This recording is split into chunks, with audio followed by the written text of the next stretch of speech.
Alright guys, we're back at it again. I'm your host, Riles. And here we have our 1992 Ford Explorer, and as you can see, we're going full Jurassic Park. So in today's video, we're going to do a walk around of the vehicle again, but this time, I'm going to be showing you all the changes we're going to be making to our Ford Explorer. So let's get into it. Alright, since we're doing a movie-accurate Ford Explorer, we have a lot of changes. So starting with the front here, we need to get a Go Rhino brush guard. So these were produced for the first generation Explorers from 91 through 94. I don't know how long the production time ran on those brush guards, but that wraps around the sides of the lights even a little bit in the front end. We also need to get 2 lights on the front, also 2 where the antenna is. We have to get a light. The biggest thing is going to be the paint job. So we're going to be taking it to a paint shop. A good buddy of mine will be taking care of that for us. The rims will need to be painted yellow. Here on the sides, we need to get 2 antennas put into the side. Kind of like a whip antenna. I believe they're used in boats generally. So here on the glass too, we'll need to replace this because it has a factory tint. This is not movie accurate. In the movie they used either a plastic sheet or some type of clear glass of sorts, so we need to replace that. And same thing here with on the back. This has a laminated tint on it, as well as having the rear defroster laminated into the glass too, which in the movie this was completely clear so you could see through it in all the action scenes and stuff. Here on the taillights, we need to get taillight guards.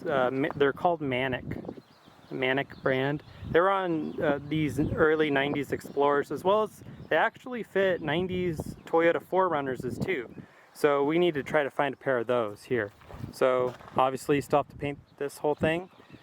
Let's take a look on the inside now and see what changes that we're going to need to make to be movie accurate, or at least close anyway. So we see up here on the roof, in the movie they had the bubble roof. We don't have that here obviously. So this is something that we need to look into, possibly cutting it up into the roof and then getting some type of fiberglass or plastic formed into a mold for that.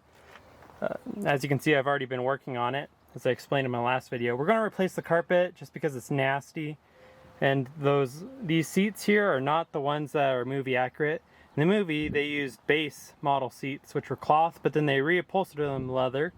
But they're more square, not quite as tall. They don't have all this lumbar support and all that type of stuff. And then 2, the headrest was cut down 2 inches in the movie. So that's something we'll have to change as well. You can see I have a whole bunch of junk here, all parts and things. So we'll get into that into the next episode. With our dash, what we need to do is, with the movie dash, it didn't have all the gauges and everything. Since it was supposed to be a tour and it was autonomous, they basically just asked you to sit back and enjoy the ride. So they had created this fiberglass, I believe, formed dash, which kind of mirrored the passenger side there. How you can see how it has like a little shelf. They mirrored that on the driver's side, so there's no gauges. It was never truly supposed to be an on-road car. So that's something we'll look into doing also. So you can't see them. Well, actually, I still have one here. This, in the movie, all the door handle trim was painted to look like wood, as well as where the center console would be. I've taken it out. They made a custom wood console, or at least fiberglass painted to look like wood, that goes all in the center and then up to the dash where TV monitor is mounted. Same thing, the back seat had a TV monitor so you could enjoy the Jurassic Park program of the tour.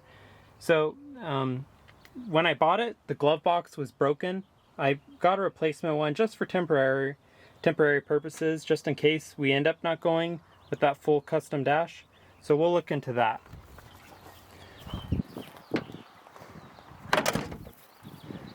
So I think I mentioned it already, but up here on where the normal antenna would be, we need to put a light, generally Dick Septic brand. And up here I believe they had some AC brand lights that need to go up here as well. So if I'm missing anything, be sure to just drop in the comments. I'll be checking those out. And yeah, that should cover it.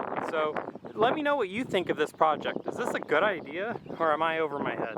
But thanks for watching. If you can like and subscribe to my channel, that'd be awesome. I got a ton more content coming your way.